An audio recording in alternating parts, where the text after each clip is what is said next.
अली जनाब डॉक्टर तस्लीम रहमानी साहब,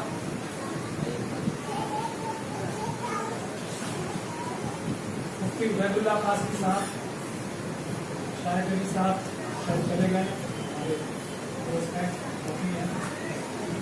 मौलाना मिर्जा जकी बेग साहब, मौलाना साजिद मंसूर साहब, मौलाना फैजुर रहमान कासिम साहब,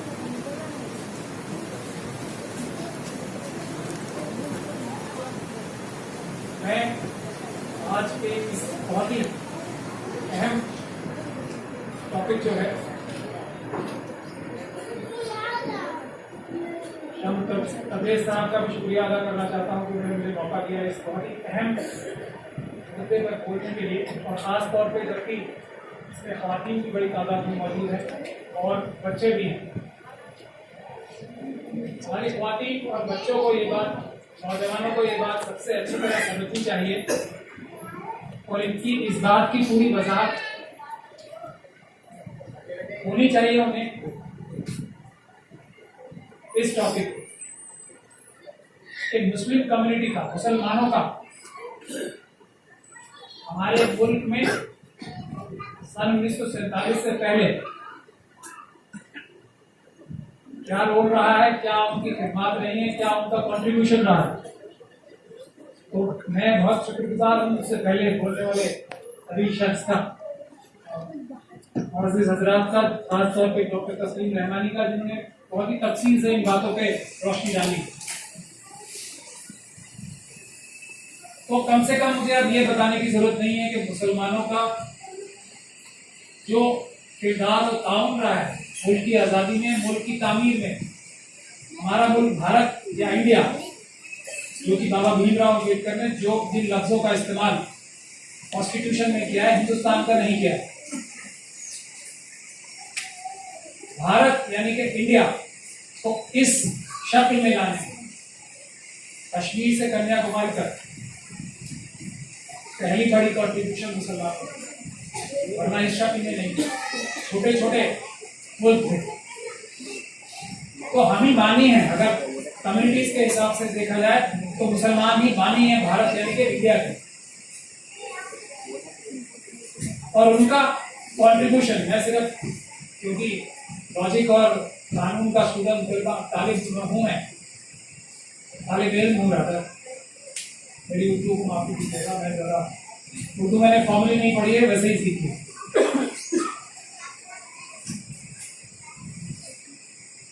तो मुसलमानों का अगर लॉजिकली भी चला जाए, हिस्ट्री को भूल जाते हैं, सब चीजों को भूल जाते हैं, सिर्फ लॉजिक से चला जाए, तो अंग्रेजों ने आके हुकूमत यानी कि राजकाज मुसलमानों से लिया था, तो सबसे बड़ा स्टेक उनसे वापस लेने का भी मुसलमानों का था और वही मुसलमानों ने किया। तो इसमें कोई ताज्जुब और हैरानी की बात नहीं। दूसरी अहम बात, उससे पहले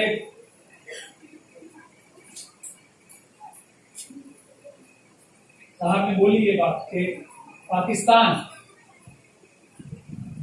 घास काटने वाले लोग चले गए, गरीब गुरबा चले गए। बहुत ही अदब के साथ मैं इस बात से इत्तेफाक नहीं होता।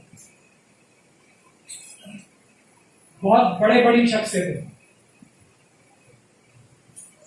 जिनके सामने अपॉर्चुनिटी मौजूद थी पाकिस्तान जाने की, नहीं इंग्लैंड अमेरिका जाने की, बावजूद इसके कि यहाँ पर खतरा था उन हालात में, बावजूद इसके कि उनकी जानों को खतरा था, उनकी फैमिलीज को खतरा था, इसके बावजूद इंडिया भारत में रुके और मौलाना आजाद के लफ्जों में कि हम अपनी मसाजिद को, अपने मादरे वतन को छोड़ के कहीं नहीं जा सकते, हम अपनी 800 साल की हिस्ट्री छोड़ के नहीं जा सकते। जो लोग गए उनकी वजूहात होंगी, उनमें उनका डर भी एक वजूहात होगी, क्योंकि जो हालात थे हम सब लोग जानते हैं, उसमें बहुत ज्यादा खतरा था। लेकिन पाकिस्तान बना क्यों, उस पर भी हमें एक नजर डालने की बहुत ज्यादा सख्त जरूरत है। पाकिस्तान की बुनियाद 1923 के आसपास पड़ी, जब आरएसएस अपनी एग्जिस्टेंस में आई। और ये बात मैं पूरी जिम्मेदारी के साथ कह रहा हूं और इस पे बहस करने के लिए भी तैयार हूं कि मोहम्मद अली जिन्ना साहब ने आरएसएस का मुल्क की तकसीम का नहीं, मुसलमानों की तकसीम का पूरा साथ दिया। आरएसएस का मुल्क की जमीन की तकसीम नहीं हुई, मुसलमानों की तकसीम हुई है 1947 में। अगर ये तकसीम ना होती, दो चीजें होती।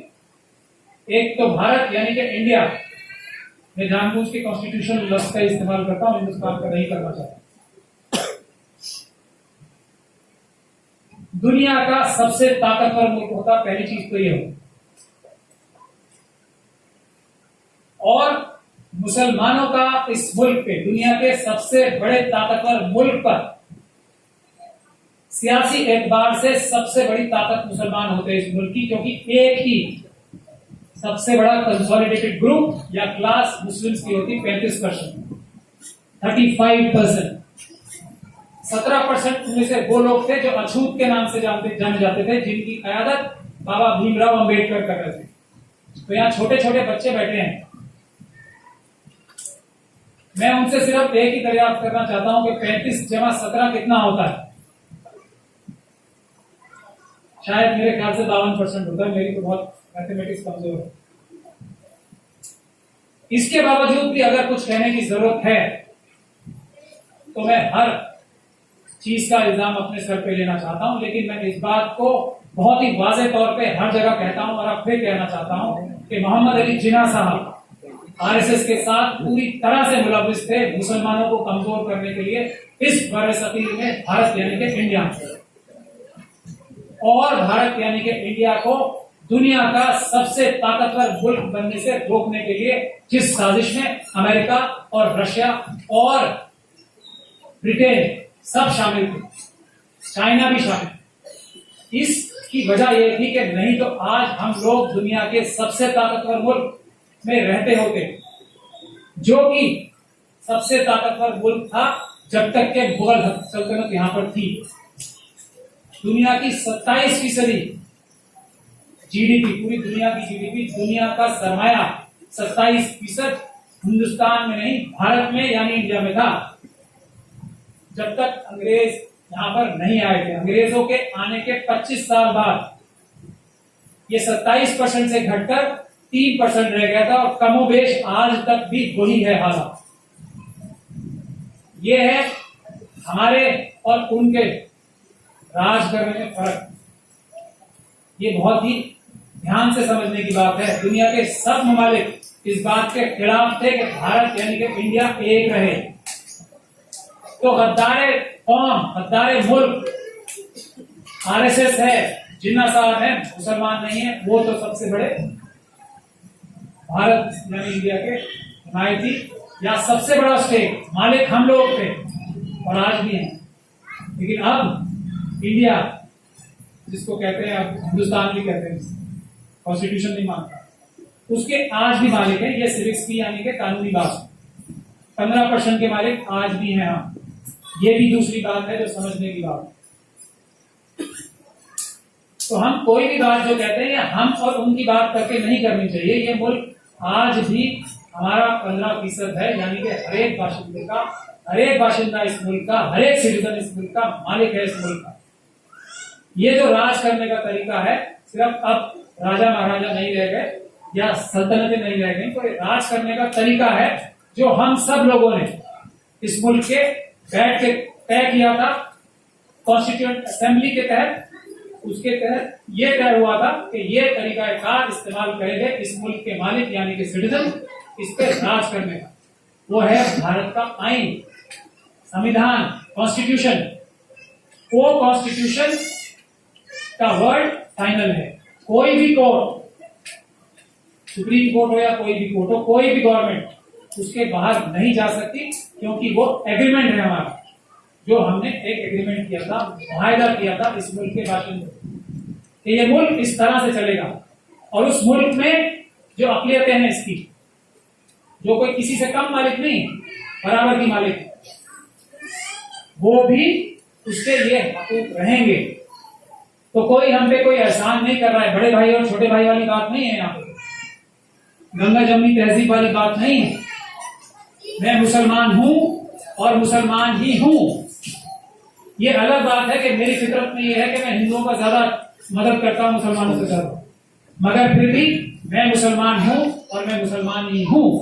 मैं दलितों की ज्यादा मुसलमानों से मदद करना चाहता हूं, ये मेरा शौक है, ये मेरी शख्सियत है, लेकिन मैं मुसलमान हूं। इस बात को कोई मुझे हाइब्रिड बनने की जरूरत नहीं है, मुझे गंगा जमनी तहजीब की जरूरत नहीं है। इतना कॉन्फिडेंस हमारी अंदर होना चाहिए। आप लोग देखें कि मैं मुसलमान हूं, मैं अच्छा हूं, बुरा हूं, खराब हूं, मैं मुसलमानों से ज्यादा दलितों का काम करता हूं, औरतों के लिए ज्यादा काम करता हूं, मगर मैं हूं मुसलमान ही। इस बात को शर्म करने की जरूरत है। और मैं ये समझता हूं मैं ज्यादातर इस मुल्क के बाशिंदों से ज्यादा अच्छा काम कर रहा हूं, पर मैं हूं मुसलमान। किसी को पसंद हूं, किसी को नापसंद हूं, इस बात से पीछे हटना इस मुल्क को कमजोर करना है, यही वो चाहते हैं, वो जो है। और वो कौन है वो भी समझना बहुत जरूरी है। वो हिंदू नहीं है, वो लोग हैं जो ब्राह्मण मेंटेलिटी, ब्राह्मण भी नहीं, ब्राह्मण शख्स नहीं, मेंटेलिटी, जो वर्ण व्यवस्था इस मुल्क में थी और आज भी है, जो सबसे ताकतवर है। ये बहुत ही समझने की बात है, क्योंकि इसी से रास्ता निकलना है हमारा। नहीं तो हम जो हमारी क़यादत है उस पर भी मैं आऊंगा, किसकी जिम्मेदारी है हमारी यहाँ हालत जो इस तरह की है। नहीं तो हम 15% भी बहुत है। अगर आप हिस्ट्री की बात करते हैं तो हिस्ट्री उठा के देख लीजिए, जंग की हिस्ट्री सबसे ज्यादा अच्छी होती है इस बात को दिखाने के लिए कि कौन आदमी कितना ताकतवर है। सीधा खड़ा हो जाए। तो जंगें जब भी हुई हैं, हम लोग ने 1 से 20 को हराया। हम आज भी वही हैं। क़यादत में कमी है, पर मैं उस टॉपिक के बाद में आऊँ। पहली बात यह है दूर करो उसको कि जो मनुस्मृति ने जो सिस्टम यहाँ का बनाया था उसमें 4 क्लासेस यानी के वर्ण हैं, ब्राह्मण, क्षत्रिय और वैश्य। इसके अलावा सब शूद्र होते हैं। इस बात को आप समझ लीजिए। इसी व्यवस्था को बनाए रखने के लिए मुसलमानों की दुश्मनी की जाती है। किसने, कौन करता है? ये 3 ऐसी जहनियत के लोग जो इस वर्ण व्यवस्था में यकीन करते हैं और उसको दोबारा बनाना चाहते हैं। इस मुल्क का आईन, इस मुल्क का कानून बाकी लोगों से लड़ाई नहीं है, वो मजलूम है हमारी तरह। हम मजलूम हो गए। हमारी तो एक बहुत ही आला हिस्ट्री है जिसको देखकर, जिसको याद करके हमें अपने की ताकत मिलती है। हजारों सालों से शूद्रों को यहाँ पर कोई उनकी हिस्ट्री नहीं है। वो अछूत थे, उन्हें बेइज्जती से रखा जाता था। उस पर मैं ज्यादा डिटेल्स में नहीं जाना चाहता क्योंकि वक्त की कमी है। उन लोगों को दबाए रखने के लिए, उन लोगों को बेवकूफ बना के हिंदू बनाने के लिए उन्हें मुसलमानों की दुश्मनी पैदा की जाती है, मुसलमानों से हसद पैदा की जाती है। जो रहमानी साहब ने भी बताया ना, वो बुरी औरत के बारे में, वो हो सकता है ज्यादा पॉसिबिलिटी इसी की है, वो शूद्र होगी, लेकिन उसको ये पट्टी पढ़ाई गई है कि ये हिंदू है और हम मुसलमान। इससे हमें यही रास्ता है। और मुझे तो ये कहते हुए कोई गुरेज भी नहीं है कि जो मुश्किल हालात आज यहाँ पैदा हुए हैं, हमें उसको मौके की तरह इस्तेमाल करना चाहिए और अल्लाह ताला का शुक्र अदा करना चाहिए था कि जो लोग हम सो रहे थे। एक हमारे बहुत बड़े वकील है, वो एग्जाम्पल देते हैं इस बात का कि अगर मेंढक को या मेंढकों को खोलते हुए पानी में डालोगे तो वो अंदर नहीं रहेगा, उछल के बाहर आ जाएगा। उसको पकाने का तरीका जो होता है वो होता है, उसको गुनगुने पानी में डालो और नीचे से हल्की आंच पे उसकी आग बढ़ाते रहो ताकि उसको महसूस ही ना हो कि वो मर रहा है।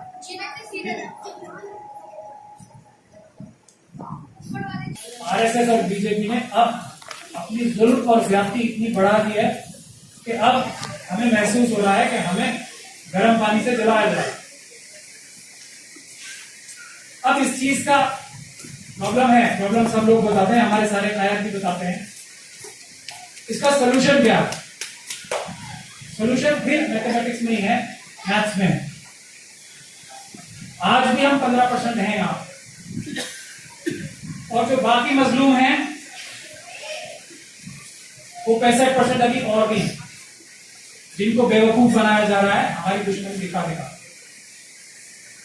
लेकिन 65% तो एक बहुत बड़ा नंबर है। अगर हम आज भी मैथमेटिक्स करें, 15% मुसलमान हैं, उसमें अगर बाकी अकलियतों को भी अकलियत को जोड़ा जाए तो 5% और हो जाते हैं, करीबन 20% हो जाते हैं। 17% इस देश में दलित हैं और करीब 8 से 9% ट्राइबल्स हैं। तो ये सब मिलाकर ही आज भी 46% बनते हैं, आराम से 45-46। बाकी ओबीसी की बात नहीं कर रहा हूं अभी। ये मैथमेटिक्स के बाद दूसरा सवाल ये आता है कि ये मैथमेटिक्स आज तक बहुत आसान बात है, क्यों इस पे अमल नहीं हो पा? और उसकी भी बहुत से पहले जो मुझसे पहले लोग बोले थे उन्होंने इस तरफ इशारा किया है। मैं भी उसी चीज की तरफ इशारा करना चाहता हूं कि हमें दूसरों की जो हम पे दुश्मनी के लिए जो कार्रवाई वो कर रहे हैं उस पे ना हमारा इख्तियार है, हमें उसे हाईलाइट तो करना चाहिए, लेकिन उसको बदलने का इख्तियार हमारे पास नहीं होता। हमें अपनी कार्रवाई पे इख्तियार होता है, तो हमने क्या कार्रवाई की इस पे सोचना है, क्योंकि वो हमारे इख्तियार में है। ये है इस बात का सोल्यूशन। तो अपनी कार्रवाई भी आज तक ये जो इतनी आसान बात है, क्यों इस पे अमल दरामद नहीं हुआ? मोदी की सरकार ये वाली 32% में बनी है, सिर्फ 32% वोट आए हैं इनके, और हम तो सिर्फ दलित और हम ही मिला के 32% होते हैं, बाकी माइनॉरिटीज को भी छोड़ दिया जाए। तो सोचने की जरूरत है, और ये बहुत ही आसान चीज है, इसमें ज्यादा कोई मुश्किल नहीं है। देखने में मुश्किल लगती है, सोचने में मुश्किल लगती है, और ऐसी लगती है जिसपे यकीन नहीं किया जा सकता कि क्या हम लोगों की एकदम से सरकार भी आ सकती है, लेकिन ये मुश्किल नहीं है। ये है असली साजिश, ये है असली सोल्यूशन।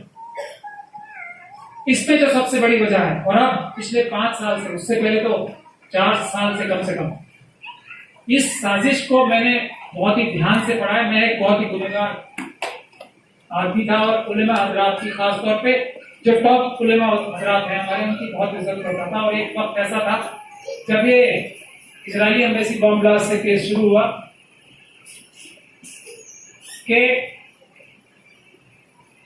मुझे ये समझ में आया कि बेगुनाह मुसलमानों को जेलों में आतंकवाद के नाम पे सिर्फ मुस्लिम कम्युनिटी को बदनाम करने के लिए डाला जा रहा है, इसमें कोई भी सच्चाई है ही नहीं।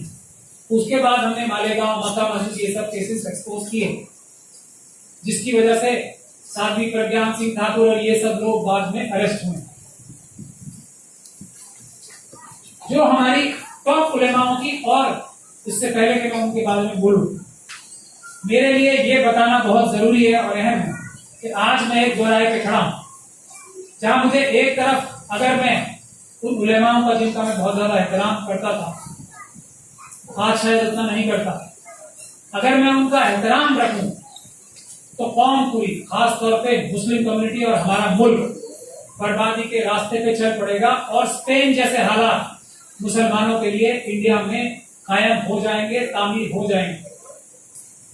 दूसरी तरफ मैं उनकी इज्जत करूं और उनके जो कारनामे हैं वो आप लोगों के सामने ना लाऊं, तो इस पशोपेश के हालात में मैं पूरी अपने होशो हवास में वो रास्ता इख्तियार करूंगा जिसपे ना सिर्फ मुसलमानों की हिफाजत हो सके, ना सिर्फ बल्कि मुल्क की भी हिफाजत, क्योंकि अगर मुसलमान कमजोर होंगे तो हमारा मुल्क कमजोर होगा।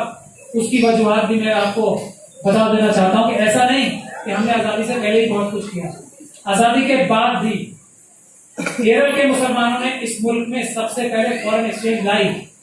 आज भी इस मुल्क में फॉरेन एक्सचेंज का सबसे बड़ा जो जखीरा है वो मुसलमानों के दम पर है, क्योंकि वो मिडिल ईस्ट में और दूसरी मुल्कों में जाके जितनी फॉरेन एक्सचेंज लाते हैं, शायद हमारे बड़े बड़े इंडस्ट्रीज या दूसरे लोग भी नहीं लाते। तो हमें यह समझना चाहिए कि हम इस मुल्क की रीढ़ की हड्डी हैं और ये हमारा प्यारा वतन है,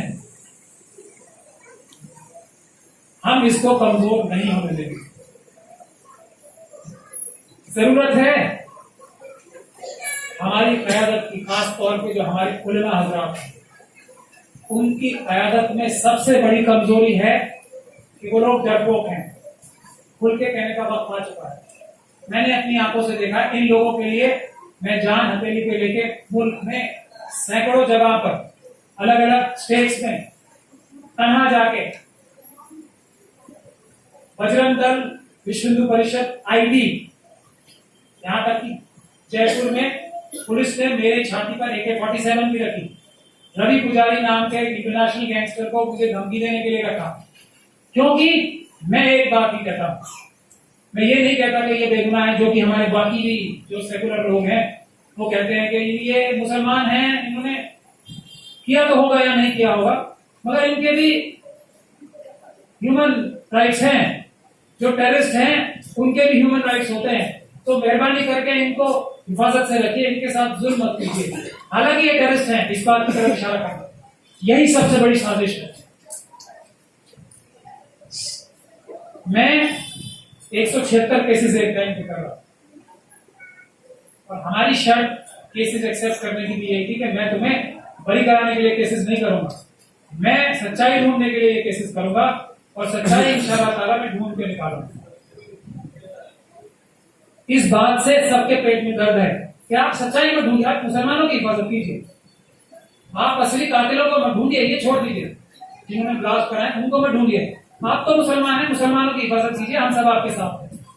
तो मैं मुसलमानों की हिफाजत करना ही नहीं चाहता। मैं तो जो ये बेगुनाह इसमें कत्ल हुए हैं, बम ब्लास्ट में, उनके जो असली कातिल हैं उनको ढूंढना चाहता हूं। आपके पेट में क्यों दर्द है? मुसलमानों को सबको फांसी चढ़ाओ, मुझे लेना देना नहीं मुसलमानों से कुछ। इससे पेट में दर्द है सबसे ज्यादा, इस बात से नहीं है कि मैं मुसलमानों की हिफाजत में बोल रहा हूँ या उनके लिए मातम कर रहा हूँ या चिल्ला रहा हूँ, रो रहा हूँ, मुसलमानों पे जुल्म हो रहे हैं। किसी को परेशानी नहीं है ये बात कहने से, ना आईबी को, ना सरकार को, ना हमारे बड़े बड़े जो ये सेकुलर फेसेस हैं, ये चाहते हैं कि मैं मुसलमानों की हिफाजत करूं। मगर मैं ये कहता हूं कि मैं उन तमाम पुलिस अफसरों को जिनकी साजिशन ये बेगुनाह हिंदुस्तानी या भारतीय मारे गए, उनके असली कातिलों को ढूंढना, तो शक की सुई सबूत सारे उन्हीं चार्जशीट पे मौजूद हैं। तो जाती है पुलिस ऑफिसर्स के ऊपर, आईबी के ऊपर, आरएसएस के ऊपर। इसकी वजह से सबसे बड़ा इन लोगों का मैं दुश्मन हूं। लेकिन अफसोस की बात यह है, जिन लोगों को इस बात में मेरे साथ होना चाहिए था, उन लोगों ने मेरी पीठ में चाकू मारे, छुरियां मारी, वो हमारे टॉप उलेमा हजरात हैं। ये है, अब वो डर की वजह से, लालच की वजह से या किस वजह से, नासमझी की वजह से, ये बात मैं नहीं जानता, लेकिन इस बात का नतीजा सिर्फ और सिर्फ मुस्लिम कम्युनिटी को भुगतना पड़ रहा है। तो जो लोग एक कांस्टेबल से डरते हैं, आप लोग ढूंढ के देख लीजिए, पूछ लीजिए, एक कांस्टेबल इनके घर के बाहर डंडा फटका देगा तो ये लोग अपने दिलों में घुस जाते हैं। मुस्लिम कम्युनिटी कमजोर नहीं है, मुसलमान बहादुर हैं, बहादुर थे और बहादुर इंशाअल्लाह ताला रहेंगे। ये मैं कोई जज्बाती बात नहीं कर रहा, मैं आसाम से लेके कश्मीर से लेके कन्याकुमारी तक ट्रैवल किया है। जो हमारी आवाम है वो आज भी मुकाबला करने के लिए तैयार है।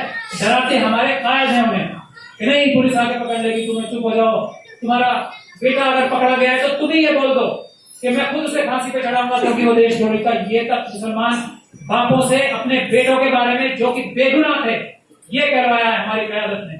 शर्म आनी चाहिए उन्हें, ये गुनाह मैं नहीं कर सकता।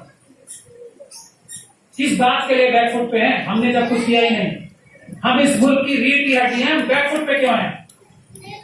कल चाइना से लड़ाई होगी, पाकिस्तान एक छोटा मुल्क है, फेल्ड मुल्क है। मैं ये बात दावे से कह सकता हूं, मुसलमानों को ही सामने आना पड़ेगा चाइना से लड़ने के लिए, और कोई नहीं लड़ पाएगा। मैं बात ये दावे से कह, ये हमें बेवकूफ समझते हैं, किसी को जवाब दे नहीं करती है। हमारा मुल्क है, हम देखेंगे। बाकी जो मजलूम है उनकी हिफाजत हम ही करेंगे। ये हमारा अज़्म होना चाहिए। ये हमारी खास तौर पे बच्चों को बोलना चाहता हूँ, ये हमारा कैरेक्टर होना चाहिए कि हमें ख्याल रखना है कि इसमें मुल्क में लॉ एंड ऑर्डर ठीक है या नहीं। हमने ही रखा था। हमारे जाने के बाद अब जो लेटेस्ट सर्वे आ रहा है सुन लीजिए, वो इस मुल्क का 70% जो सरमाया है, कुल 50 या 55 ऐसे इंडिविजुअल्स यानी कि आदमी या औरतें हैं और इंडस्ट्रीज हैं, उनके हाथ में 70% सरमाया। ये हमारी आंखों के सामने हो रहा है। ये इस्लाम के कानून के भी खिलाफ है और इस मुल्क के कानून के भी खिलाफ है। और इन दोनों कानूनों की हिफाजत करना मुसलमानों का फर्ज है, क्योंकि हम में ताकत है औरों से ज्यादा। तो अगर आज भी हमारी क़यादत क्या करती है, ऐसे लोगों से होशियार रहना है जो ये कहते हैं, बहुत बड़ी बड़ी लफाजी करते हैं, रहना पड़ेगा 15 मिनट पुलिस हटा लो। ये फिल्म चल रही है, पुलिस कभी हटेगी? सोचने की बात है। और सब लोग ताली बजाते हैं, हाथ ऊपर करो। कितना बड़ा बेवकूफ समझते हैं हम मुसलमानों को, ये कायद हमारे कि इस बात से हमें बेवकूफ बनाने की 15 मिनट ना पुलिस हटेगी और ना कभी हमारी हिफाजत की कोशिश ही होगी। यही कहना है ना। और अगर हट गई तो मैं ये बात दावे से कह सकता हूं कि ये सारे कायद 15 सेकंड में भाग खड़े होंगे अगर पुलिस भी हट गई। ये भी बात मैं पूरे दावे से, हमारा आईन, हमारा कानून और ज्यादा से ज्यादा बच्चों को अभी जरूरत है वकील बनने की। किसी भी और शोबे में जाने से ज्यादा जरूरत है अभी वकील बनने की, क्योंकि बाबा भीमराव अम्बेडकर ने जो कानून और आईन बनाया है, आज भी किसी 15 मिनट की जरूरत नहीं है। पुलिस भी रहे, गवर्नमेंट भी रहे, आरएसएस भी रहे, सिर्फ हम लोग मुनज़्ज़म हो और कानून के तरीके से 15 मिनट नहीं, 15 मिनट समेत ही हम इन लोगों को हराएंगे और इंसाफ कायम करेंगे। यही हम चाहते हैं, इंसाफ। कोई हमें किसी से फेवर या ये नहीं चाहिए कि हमें कुछ ये दे दो या वो दे दो, सिर्फ इंसाफ और हमारा बराबर हक जो हमारा 15% है। और इसमें कोई शर्म नहीं होनी चाहिए। मजहब के नाम पे वोट मांगने में, पॉलिटिकल पार्टी कायम करने में कोई मनाही नहीं है कॉन्स्टिट्यूशन में। और इसमें बुरी बात भी नहीं है कोई, लेकिन क़यादत को बहादुर होना पड़ेगा, सही होना पड़ेगा। जिस चीज में उनकी समझ नहीं है, हमारा तो मजहब ही इतना अच्छा है, हमारा इतना तंजीम वाला मजहब है, इसका हम फायदा नहीं उठा रहे, तो ये हमारी क़यादत की कमी है। 5 बार नमाज पढ़ते हैं मस्जिद में जाके, जुमे में पूरा इलाका इकट्ठा होता है एक जगह जाके, ईद पर पूरा शहर इकट्ठा होता है एक जगह पर। इसकी मजहबी मतलब के अलावा इसका जो तंजीमी मकसद है वो समझने की जरूरत है। और इसीलिए खास तौर पे हमें जो इमाम चुनने हैं अपनी मस्जिदों में, या तो उनको दुरुस्त होना पड़ेगा, उनको ना सिर्फ मजहब जानना पड़ेगा बल्कि पॉलिटिक्स भी जाननी पड़ेगी, जो मुल्क में हालात चल रहे हैं वो भी जानना पड़ेगा। नहीं तो उस इलाके का कोई ना कोई मोहतबर आदमी मस्जिदों में जाएगा और 5 मिनट खुतबा वो करेगा इमाम साहब के खुतबे के साथ। इसकी जरूरत है। दूसरी जरूरत ऐसी है कि कोई ना कोई हमारा ऐसा प्रोग्राम बनना चाहिए, क्योंकि नारा लगाने से नहीं होगा दलित मुस्लिम एक हो जाए। कोई ना कोई प्रोग्राम ऐसा बनना पड़ेगा, कोई ना कोई सिस्टम ऐसा तामीर करना पड़ेगा हमें, जिससे हम लोगों की जरूरतें जुड़ जाए एक दूसरे से। उसकी तजवीज़ें भी मैं आसाम की तरह मैंने सारे उलमा हज़रात को तजवीज़ दी कि इसमें जाग जाइए, कुछ कर लीजिए, नहीं तो यही अंजाम होना है जो हुआ आपका। और वो 40 लाख में हम सब लोग भी शामिल हैं मुझ समेत, क्योंकि हम लोग उसका मुकाबला ठीक से नहीं कर पाए। कोई मुश्किल नहीं है 40 लाख लोग, और जो 5 करोड़ पे अब हमला होने वाला है वो भी कोई मुश्किल काम नहीं है, सिर्फ तरकीब चाहिए। तो पहला तो हमें ये करना पड़ेगा कि हमारे पास जो वक्त की प्रॉपर्टी है, हमारे पास इतना बड़ा आज भी सरमाया है हमारे बुजुर्गों का किया हुआ, वही हमारी सब बातों का सोल्यूशन। और SC/ST के पास एक बहुत बड़ा सरमाया है जो SC/ST सब प्लान कहा जाता है। बजट में उनकी तादाद के हिसाब से उनके लिए बजट में फाइनेंसिस यानी कि पैसा रखा जाता है और वो किसी और काम के लिए खर्च नहीं हो सकता और वो जमा होता रहता है। तो उनके पास इतना बड़ा सरमाया है, तो कुछ ना कुछ ऐसी स्कीम निकालनी चाहिए कि उस पैसे को और हमारी वक्त की जायदादों को मिलाकर उनको हम एजुकेशन इंस्टीट्यूशन में जो भी इंस्टीट्यूशन बनाए 10% या 8% या 11% रिजर्वेशन दे, उनके पैसे से इस्तेमाल करके हम एजुकेशन इंस्टीट्यूशन बनाए या दूसरे बिजनेस सेंटर्स भी बनाए या कुछ भी बनाए। और वक्त के लिए कम से कम हर आदमी को, हर मुसलमान को पूरा तरीके से मुस्तैद होना चाहिए वक्त और दिन बचाने के लिए। वो इस साजिश से भी बड़ी साजिश, क्योंकि वो ही सोल्यूशन है मुसलमान। दूसरा, एक गुजारिश मैं सबसे ये करना चाहूंगा, हर एक फैमिली को एक दोस्त कम से कम, अगर दो नहीं तो दलित फैमिली मीटर बनाना ही चाहिए। ये अगर दो कार्यवाहियां ही शुरू हो जाए हमारी, तो हमारी बहुत सारी मुश्किलों का हल हो सकता है, क्योंकि इन्हीं लोगों को बरगला के हमसे लड़ाया जाए। अगर ये ही हो जाए तो 15 + 17 32% वैसे ही हो जाए, वही सोल्यूशन है। और ये ज्यादा मुश्किल भी नहीं है, इसी के रास्ते को, इसी को मंजिल मानकर हमें काम करना चाहिए आगे। और खास तौर पे अपनी बड़ी क़यादत को सवाल करने शुरू करने चाहिए हर लेवल पे, जहां वो जाएं उनसे सवाल करने चाहिए कि आप लोगों ने ये कोताहियां क्यों की, क्यों आज भी आप ये बोलते हो कि बेगुनाह मुसलमानों को छुड़ाना है। ये क्यों नहीं बोलते कि जिन लोगों ने बेगुनाह भारतीयों को मारा है उनको पकड़वाना है, ये टेरर के केस। क्यों नहीं बोलते कि हमारा पहला काम ये है कि जो काउ लिंचिंग हो रही है, जो गौ हत्या के नाम पे काम हो रहा है, इसमें जो मुलविस लोग हैं उनको पकड़वाना और उनको सजा दिलवाना हमारा पहला काम है। दूसरा काम है अखलाक, पहलू और इन सब की हिफाजत करना। अटैक इंग्लिश में कहावत है, सबसे अच्छा डिफेंस होता है, is the best form of defence. अगर हम इनके ऊपर अटैक नहीं करेंगे इस तरीके से, कानूनी तरीके से, आइन के तरीके से, तो हम अपनी हिफाजत नहीं कर पाएंगे, ऐसा मेरा मानना है। और इसी बात की गुजारिश करना चाहता हूं कि आप लोग सबसे पहले अपने क़यादत से सवाल कीजिए कि आप लोगों की वजह से हमारी ये हालत। अगर आप इस तरह के सवाल पूछना शुरू करेंगे तो वो दुरुस्त करेंगे, तब मैं नहीं समझता कि कोई भी मुसीबत या परेशानी मुसलमानों को कम से कम आ सकती है और हमारे मुल्क को। बहुत बहुत शुक्रिया आप लोगों ने मुझे ध्यान से सुना, बहुत बहुत शुक्रिया। ये प्रोग्राम देखने के लिए आपका शुक्रिया। मिल्लत टाइम्स की मज़ीद वीडियोस देखने के लिए यहाँ क्लिक करके सब्सक्राइब करें और बेल आइकन को ज़रूर दबाएं ताकि आपको हमारी हर वीडियो का नोटिफिकेशन मिल सके। फेसबुक पर मिल्लत टाइम्स का पेज लाइक करें, ट्विटर और दीगर सोशल अकाउंट को फॉलो करें। मुल्की व आलमी हालात पर ताज़ा तरीन न्यूज़ और तज्ज़िया पढ़ने के लिए कहीं भी कभी भी लॉग ऑन करें www.millattimes.com। उर्दू, इंग्लिश, हिंदी तीनों ज़बानों में मौजूद है ये वेबसाइट। सरकारी, सियासी दबाव और कॉरपोरेट से आज़ाद ईमानदाराना सहाफ़त को फ़रोग़ देने में आप हमें अपना ताउन पेश करें। तफ़सीलात डिस्क्रिप्शन में है।